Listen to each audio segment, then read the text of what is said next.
નમસ્કાર મિત્રો, હું પ્રોફેસર પ્રયત્કર કાનાડિયા. આજે આપણે વાત કરીશું સ્ટડી અબ્રોડ.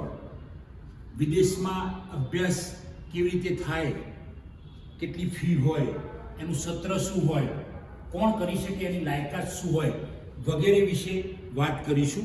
એટલે આ સ્ટડી અબ્રોડ એક સંદર્ભ સ્ત્રોત છે મિત્રો. આ સંદર્ભ સ્ત્રોત તમે જોશો તો મોટાભાગે એકેડેમિક લાઇબ્રેરીમાં, પબ્લિક લાઇબ્રેરીમાં પણ મળી રહેશે, જ્યાં સમૃદ્ધ લાઇબ્રેરી હશે ત્યાં.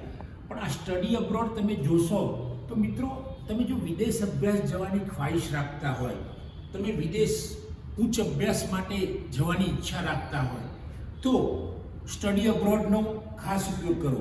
મિત્રો, સ્ટડી અબ્રોડ એ એવો સ્ત્રોત છે કે તમને વિદેશમાં, કોઈ પણ દેશમાં જ્યાં જે તે દેશમાં કોર્સિસ ચાલતા હોય તો એ કોર્સિસ ક્યારે ચાલુ થાય છે, એ સંસ્થાનું નામ, યુનિવર્સિટીનું નામ શું છે, શૈક્ષણિક સંસ્થાનું નામ શું છે, એની ફી કેટલી છે, એની ફેલોશિપ કે સ્કોલરશિપ કેટલી છે, એની સમય મર્યાદા શું છે સત્રની, એ સિવાય એની સર્વિસીસ, આ બધું મળશે.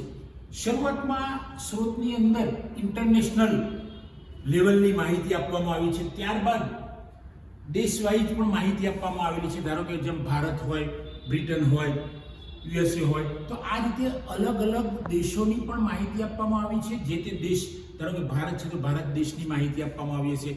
તો ફોર એક્ઝામ્પલ કે ગુજરાત વિદ્યાપીઠ, તો ગુજરાત વિદ્યાપીઠમાં કયો કોર્સ, તો પીસ એન્ડ રિસર્ચ ચાલે છે, તો એની ફી શું છે, એનું સત્ર શું છે, એમાં કોણ પ્રવેશ મેળવી શકે, એમાં સત્રની મર્યાદા શું છે, એની ફેલોશિપ શું છે, એના બીજા ફાયદા શું છે અભ્યાસ કરવાના, આ બધી જ વિગતો એ મળી રહેશે. આને સ્ટડી અબ્રોડ એ ઉત્તમ પ્રકારનો સ્ત્રોત છે, જેના દ્વારા આપણે વિદેશમાં જે અભ્યાસ કરતા વિદ્યાર્થીઓ હોય એવા વિદ્યાર્થીઓને તાત્કાલિક માહિતી મળી રહેશે.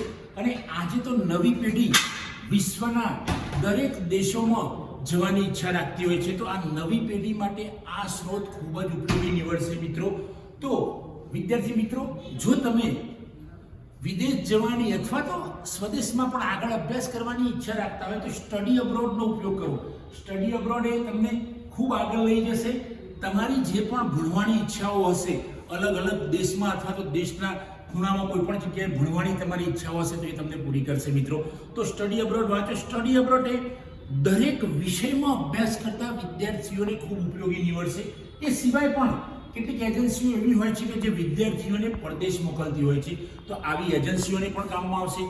કોઈ યુનિવર્સિટી અથવા તો કોઈ કોલેજ એના વિદ્યાર્થીને પરદેશ મોકલવા માંગતી હોય તો એવી કોલેજ અથવા તો યુનિવર્સિટીને પણ સ્ટડી અબ્રોડ નામનો આ સંદર્ભ ખૂબ કામમાં આવશે. મિત્રો, ખાસ વિદ્યાર્થીઓને મારી વિનંતી છે કે જે વિદ્યાર્થીઓ વધુ અભ્યાસ કરવા માંગે છે અથવા વિદેશ જવા માંગે છે અથવા તો દેશની કોઈ પણ જગ્યાએ જવા માંગે છે, તો આવા વિદ્યાર્થીઓએ આ સ્ટડી અબ્રોડ ગ્રંથનો ખાસ ઉપયોગ કરવો જોઈએ. જો તમે આ ગ્રંથનો એકવાર ઉપયોગ કરશો તો તમને એમ લાગશે, તમે પણ બીજાને કહેશો, અને 1, 2, 3, 4, 5 એમ અસંખ્ય વિદ્યાર્થીઓ, આપણા દેશના વિદ્યાર્થીઓ, આપણા જુદા જુદા રાજ્યોના વિદ્યાર્થીઓ વિદેશમાં જઈને અભ્યાસ કરશે.